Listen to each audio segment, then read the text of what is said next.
The next speaker is the Honourable Thring. Thank you, Honourable Deputy Speaker. The crisis in artisan skills is not simply a matter of numbers. It reflects a deeper malaise in the culture of government itself. Weak accountability, poor work ethic, and a tolerance for institutionalized complacency are now entrenched, exacerbated by what has been described as chaotic governance in the GNU. This culture seeps through every level of department of higher education and training.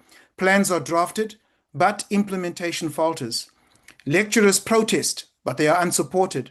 Curricula remain outdated and oversight fails to demand excellence.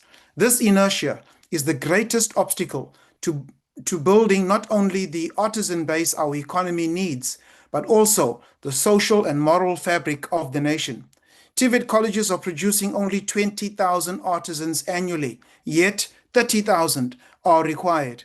Additionally, many of those who have graduated do not have the requisite skills needed by the business sector, as we've heard in a recent oversight visit to the East London IDZ Science and Technology Park recently.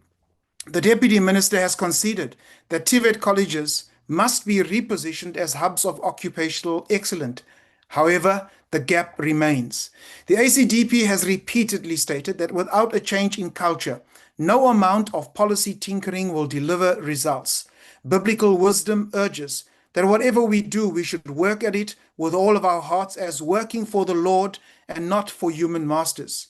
The African Union's continental TVET strategy stresses employability and social justice, and international best practice shows us that artisans in Germany and Switzerland succeeded because they have embedded accountability and pride in workmanship into their dual training systems. Apprenticeships are treated as vital pathways to national prosperity.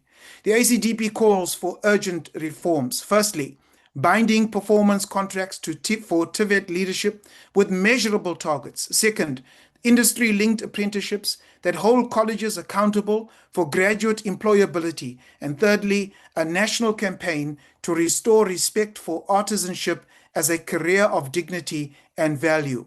As kingdom builders, the ACDP cautions that unless we confront the culture of weak accountability head-on, South Africa will continue with a high rate of unemployed youth and the economy lacking the artisanal skills required.